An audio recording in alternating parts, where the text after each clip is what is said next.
Ok, bonsoir à toutes et à toutes. Bienvenue sur votre émission sur Media Rap. On a bien invité à un moment flawelé, jeune artiste prophétique Fenedo, Amso Bofo, un iso businessman devant le plateau sans faire. Amato et représentant. Donc, on dit à calmer. Ouais, conforté. Couvert. Ouais, tranquille, merci. Ça va, ouais, ça va bien. Couvert. Ouais, couvert. Ok, merci. Donc, artiste Amato qui est représenté. Ok. Il est trois fois dans le quartier où nous sommes venus, Ok, je réponds à l'identité. Chaka Keita, communément appelé Chapiza Badman. Donc, je vais vous Pelingana. Pour me sauter mon flot, d'être mon flot. Mais oui, Kalana. Ouais, mais Kalana. Ok. Mais pas qu'il a. Ok, merci, bonne chance. Ouais, merci. Ok, Alassane, Oui. il présenté à Amazon. Ok, il n'y a pas de souci. Je suis Alassane Sangaré. Je suis showbiz man. Même temps, je concours Chamanke. Je suis Alasko Management. Mais Barak entreprise de la Sévouya. On y a été Sévouya, on y a mais Barak de Sévouya. Voilà. Ok, merci Alassane. Donc, on vient à l'eau, comment on a la ta, on a oublié la nana oublié déjà, vraiment, déjà, on continue à m'affoler la fleur. Vraiment, merci. Ok, merci. Ok. Et artiste, ça on fait qu'à donc, et qu'à donc il t'amène ça, on a blâmé ça et musique est réduite bon. Je suis musique de moi, Chantoni era. Donc allez réacliser. Voilà, allez réacliser. Tellement acha. Ok. Il y a power. Bon, on y a eu Shuro. Il nana surprise que mon là. Chaîne sans là. Dernière position era là, il nana orom là, il Jamal la wuli. Et membre jour bo on a trophée dima. Trophée era talé ay mungela era ko sigi ma kan o ya balle la. Ouais, ndé ko sigle no a jara intro même sigle no parce que né trophée worona ni. Mais ga trophée worona. Ndegele no OK. OK, donc amna la san fa va. Alassane. Oui. Et iko ezirati sebuga. Mais il y a baran, il y a des gens qui sont souvent inhalés si vous avez eu à la. Non, je suis malade maintenant. Parce que depuis mes défauts, donc les artistes peuvent collaborer. Il y a des gens qui sont managers, artistes de Las Vegas, où les gens qui sont ça va. On est au manager. Il y a des événements qui sont initiés en fait. Donc depuis que les mouvements qu'on a là, il faut que c'est sérieux. Donc c'est le sérieux, il y a fɛn dɔw bɛ rappeur bɛ u mago bɛ visibilité dɔ la u mago bɛ fɛn dɔ la dɔrɔn fɛn fitinin dɔ la pour ka se ka jeune talent propulser donc c'est pourquoi n ye initiative ta ka nin show in organiser voilà Segu yan effectivement. Ok, merci à diyara n ye donc artiste an bɛna i ka fɛn na komi i yɛrɛ ko i ye misiki min bɔ a ka can kojugu misiki ka can kojugu et puis nin ye trophée wɔɔrɔnan ye i y'a fɔ cogo min na donc an bɛ fɛ k'a dɔn e yɛrɛ e ka inspiration a bɛ sɔrɔ cogo di parce que am dom na ko bi jeune ga inspiration sɔrɔ la cango ju tu vois dɔw bɛ furakisɛ kunu dɔw bɛ jeune kunu a ka can pour que ka se ka inspiration dama sɔrɔ ka dɔnkili da donc an fɛ ka dɔn e yɛrɛ ka inspiré a bɛ sɔrɔ cogo ouais ne ka inspiration ne ka inspiré naturel de ne ko ne c'est clair de ne tɛ foyi min ne ka inspiré naturel de ne dumuni kɛ ka n fa dɔrɔn ne bɛ inspiré donc a bɛ n'a yɛrɛ ma ne kɔnɔ fara dɔrɔn inspiré bɛ na an ka bila dumuni de ok Alassane an fɛ ka ne fɛ ka dɔn i ye initiative min ta ka ɲɛsin nin ma a kɔnɔna na a ye gɛlɛya mun difficulté mun sɔrɔ n'a sɔrɔ i bɛ se k'i da don a la k'a fɔ ani n'i ka partenaire cɛla la a ye minnu sɔrɔ fɛn in kɔnɔna na. Ok, gars ɲininkali diyara n ye kosɛbɛ. Tout d'abord c'est l'occasion pour moi ka DJ Pasco vraiment n b'a fo n bɛ foli belebeleba k'a ye nin yɔrɔ la parce que depuis a daminɛ don fo ka na se kunun sura ma n'ale de b'a kɛlaw la ɲɔgɔn fɛ n'ale de y'a bɛɛ kɛ bon événement organisé ma nɔgɔn a ma nɔgɔn parce que n'i ko k'i kelen b'i kɔ da ko la vraiment difficulté baden b'a kɔnɔ n bɛ se k'a fɔ an ye difficulté caman sɔrɔ i da se partenaire ko yɔrɔ ma bon n bɛ se k'a fɔ an ye événement organisé à 100% a bɔra an yɛrɛ de poche kɔnɔ mɔgɔ kelen tɛ yen k'a fɔ Segu yan partenaire kunna ou bien marraine kunna ou bien parrain kunna ko i ye événement in sponsorisé ou bien k'i y'a dɛmɛ a bɛɛ bɔra ne yɛrɛ de kun ani pasi yɛrɛ ka dɛmɛ donc an sera ka événement in se nin yɔrɔ la sinon an y'a kɛ sans partenaire sans sponsor sans parrain ni marraine a bɛɛ bɔra an yɛrɛ de kun. donc a yɛrɛ de y'a sigi sen kan pour que ka se ka Segu jeune talentueux dɔn Segu kan. Effectivement voilà ka se k'a dɔn yɛrɛ denmisɛnnin minnu bɛ yen n'u ni dɛmɛ ka kan an b'olu détecter nin scène ninnu sanfɛ donc image minnu taara yɛrɛ kunun sɔrɔ donc an b'a bila a bɛ se ka kɛ mɔgɔ wɛrɛ min tɛ anw ye minnu b'u ka image ye donc minnu bɛ se ka appel bila u ma ni donna nataw la o tiɲɛ bɛɛ bi Segu jeune rappeur ka taaɲɛ ko fɔ i Segu yɛrɛ ka taaɲɛ ko fɔ vraiment initiative wa ɲɛna trop même donc an bɛ dugawu kɛ halisa Ala ka taaɲɛ fɛ ok maintenant artiste an bɛna e ka côté la sisan e ka dɔnkilida yɛrɛ kɔnɔna na ka n'a bila an filɛ moment min yɛrɛ la sisan e ye gɛlɛya mun sɔrɔ difficulté est-ce que i bɛ se k'i da don a la k'a fɔ an ye dɔɔni bon ne ka dɔnkilida daminɛ a n'a bila sisan ne ye difficulté minnu sɔrɔ a ka ca dɔɔni a daminɛ bon moyen bɛrɛ tun tɛ yen nɔ déplacement ka taga podium kɛyɔrɔ ni concert kɛyɔrɔ ninnu na an tun bɛ déplacer sen de la ka taga bon n'an tun taara DJ tun tɛ sɔn an ka jouer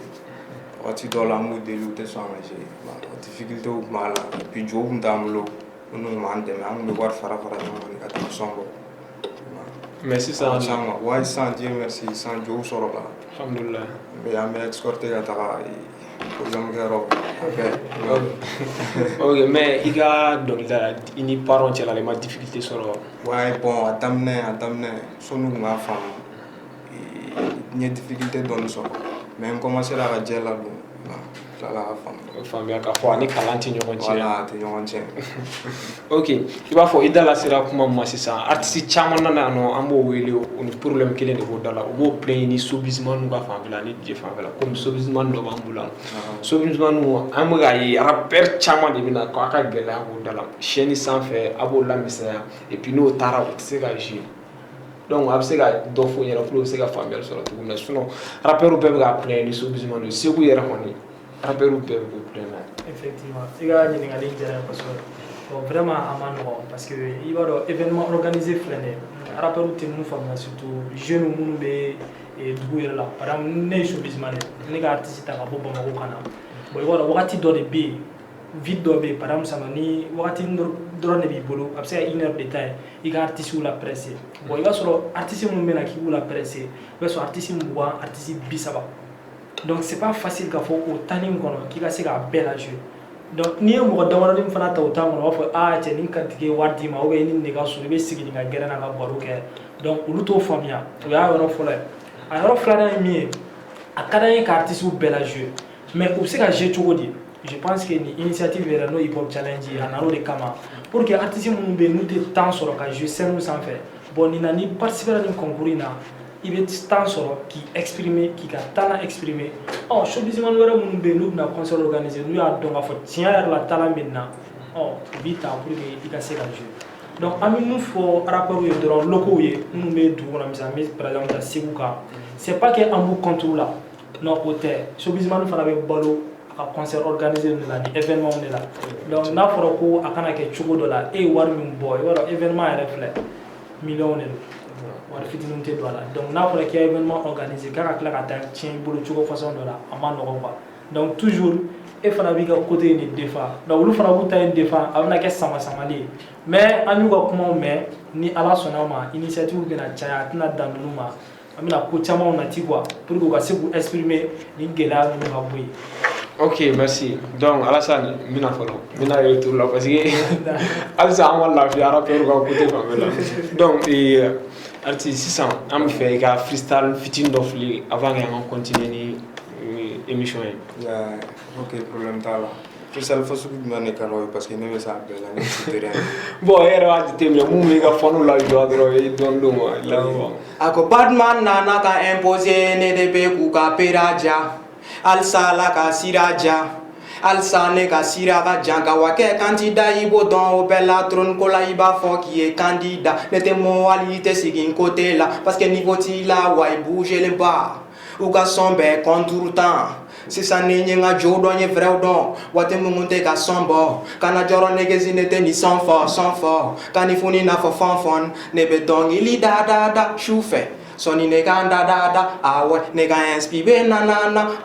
tɛna foyi bɔ ni ti tɛ ma mɛ ne ka jow bɛ n bɔ mago t'i ka jow la ne ka jow bɛ n bɔ mago t'i ka yɛnju la ne ka inspiré bɛ n bɔ ni y'a f'u ye ko n tɛ fa u tɛ taa la non parce que je ne fais que des bons sons ni bɛ dɔnkili da la ji a ka nɔgɔ i n'a fɔ mɔntɔn sɔn. ok merci vraiment son diyara kojugu donc Alassane i yɛrɛ kɔni ye nin san talentsiw bɛ yan nɔ bon an mago bɛ mun na Segu an t'a dɔn n'a sɔrɔ a bɛ se k'a kɛ ou bien n'a sɔrɔ a bɛ sira la ka na yanni aw ka taa artiste ta Bamakɔ million bɔ la ka na concert organiser n'a dun ye concert organiser a b'a dɔn Segu population de bɛ bɔ ka taa concert animer pour que a ka se ka wari sɔrɔ mais pourquoi a yɛrɛ a ti Segu rappeur dɔ ta ka concert organiser n'a ye pour que an yɛrɛ ka Segu rappeur min bɛ an ka se ka valeur don la u ka se ka kɔrɔta. Effectivement. I ka ɲininkali ɲɛna kosɛbɛ ko min don ko gɛlɛnbaw tɛ parce que n'i y'a ta k'a lajɛ a ka d'anw bɛɛ ye parce que ni artiste yɛrɛ bɔ kɔfɛ ka na i b'a ye k'a fɔ n'a nana dépense ka bon i b'a loger hôtel la i b'a n'a ka staff bɛɛ ta ɲɔgɔn fɛ o yɛrɛ dépense dɔrɔn c'est trop bon i ka artiste yɛrɛ bɔ dugu yɛrɛ kɔnɔ ka concert kɛ o ye i ka bɔ yɛrɛ b'o de la mais o tɛ se ka kɛ kun jumɛn na e y'a fɔ fanu minnu bɛ taa bɔ ka taa concertw la fanu yɛrɛ n bɛ se k'a fɔ est ce que fanu yɛrɛ b'u ka artistes soutenir wa est ce que u yɛrɛ b'u ka dugulamɔgɔw fɛ wa kuma in bɛ nin yɔrɔ de la parce que ni showbiz-man bɛ fɛn organiser fɛn min ka di mɔgɔw ye a bɛ na n'o de ye walasa ale k'a ta bɔ a la bon ni i nana kɛ ko k'a kɛ i bɛ c'est vrai i bɛ fɛ ka rap promotionner ka rappeurs dɛmɛ mais n'i nana taa concert kɛ ka waribaw don o la ka salle ta n'a kɛra cogo façon dɔ la dɔrɔn i b'a ye k'a fɔ e de ka ɲɛkumu b'a kan quoi voilà mais ni n'Ala sɔnna ma don n'a nataw la an bɛna fɛnw sigi sen kan pour que halisa Segu artistes yɛrɛ u ka se ka salle dɔn ni ɲɔgɔnna kelen fila kɛra mɔgɔw ye k'a fɔ Segu artistes yɛrɛ bɛ se ka salle fa donc u bɛna tugu kɔ ni Ala sɔnna kow bɛna dɔɔni dɔɔni de inchallah donc an bɛ dugawu kɛ Ala ka ɲɛ k'a d'a ma donc e yɛrɛ ka kuma na n'i y'a faamuya on dirait a bɛ n'a fɔ fɛn yɛrɛ da bi Segu artistes yɛrɛ la fɔlɔ o tiɲɛ bon ni artistes yɛrɛ dama n'olu yɛrɛ ma se ka bɛn donc a ka gɛlɛn concert la kɔni parce que bɛɛ bɛ t'i ka mɔgɔ de ka baara la ni e y'a wele n'a sɔrɔ hali dɔ bɛna taa ɲarakin dɔ b'o ni dɔ cɛ o kama o tɛ taa bon donc n'a bɔra sanfɛ ka na bon bɛɛ bi t'o la fanu fana bɛ yen i b'a ye fanu fana ni ne de bɛ karisa de fɛ karisa concert b'o ti taa ne bɛ karisa de fɛ donc o bɛɛ difficulté bɛ yen donc fo ka solution dɔ de ɲini ka fanu ni artistes yɛrɛ k'u bɛɛ bila cadre dɔ kɔnɔ artistes yɛrɛ ka ɲɔgɔn soutenir en même temps fanu fana bɛ tugu a kɔ parce que artistes de bɛ fanu guider donc ko in yɛrɛ bɛɛ bɛ ne nɔfɛ. Ok, a faamuyara Alassane bon sisan Alassane kumakan minnu b'i bolo ka fara an ka fɔta ninnu kan i b'a lajɛ i bɛ dɔ fɔ ani foli minnu b'i bolo ka lase an lamɛnbagaw ma ani mun i farala ɲɔgɔn kan ka concert ni fɛnw réussi ka taa se san ma. Donc vraiment merci beaucoup n bɛ foli belebeleba di aw yɛrɛ ma Segu Media donc a y'an wele plateau in kan a diyara n ye kosɛbɛ a bonyana n ma hakili la nin y'a siɲɛ fɔlɔ ye Ala kana k'a siɲɛ laban ye o tɛmɛnen kɔ ka bɔ yen n bɛ fɛn o fɛn ye n dɛmɛ organisation mɔgɔw DJ Pasigo y'a fɔlɔ ye a n'a animateur ɲɔgɔnw ka rappeurs yɛrɛ bɛɛ fo Segu rappeurs bɛɛ fo bɛɛ y'i jɔyɔrɔ fin ko in na parce que depuis a daminɛ fo ka se bi ma o yɛrɛ mobilisation na o bɔlen kɔ n yɛrɛ baarakɛɲɔgɔn minnu bɛ yan minnu ye n dɛmɛ ka daminɛ sécurité la guichet parking la i yɛrɛ y'a sɔrɔ a ko ma nɔgɔ jama cayara kojugu donc an b'u bɛɛ fo donc kuma laban min bɛ n'i b'a fɔ rappeurs yɛrɛ ye a ye ɲɔgɔn minɛ Segu rappeurs n'a ye ɲɔgɔn minɛ k'aw tora ka ɲɔgɔn kungo kɛ i n'a fɔ an ye nin kɛ cogo min na Segu rappeurs de y'a kɛ an bɛ se ka ni Bamakɔ ta ye ka na prestation kɛ mais an y'a dabɔ u yɛrɛ ka visibilité kama donc ni nin ɲɔgɔnna n'u yɛrɛ ye nin concert organiser k'u ye ɲɔgɔn minɛ ka ɲɔgɔn soutenir ni Ala sɔnna ma a bɛ ɲɛ donc an yɛrɛ bɛna ɲini ka association dɔ créer pour que artistes bɛɛ b'u yɛrɛ ye fɛn min kɔnɔ n'o bɛn sabatira dɔrɔn inchallah Segu rap bɛ développer. Inchallah an b'a ɲini Ala fɛ Ala ka ɲɛ ka d'an ma. Ami yarabi ami. Ok sisan kumakan laban b'i bolo artiste i b'o fɔ i ka fanu na ani i yɛrɛ ye nisɔndiya mun sɔrɔ trophée in tali la ani mun y'i dɛmɛ fo ka n'a kɛ i ye trophée in sɔrɔ i tɛgɛ la folikan minnu b'i bolo o la. Folikan belebeleba fɔlɔ-fɔlɔ bɛ aw yɛrɛ bolo Segu Media donc aw ni ce invitation la. Merci. A diyara n ye trop bon n bɛ n ka fanu fo mɔgɔ mɔgɔ bɔra ka taga n soutenir sur a diyara n ye trop n bɛ n ka jɔw fo n bɛ bɛɛ fo quoi mɔgɔ mɔgɔ y'a seko kɛ nin ko in na bon nisɔndiyara trop parce que trophée ta o ta mɔgɔ kura de b'i dɔn ka taga mɔgɔ dɔw tun bɛ yen bon i b'a sɔrɔ olu tun tɛ duuru in kalama olu bɔra nin kalama donc ça kɛra wɔɔrɔ ye trophée présenté an ka ok donc merci on se donne rendez-vous le dimanche prochain inchallah.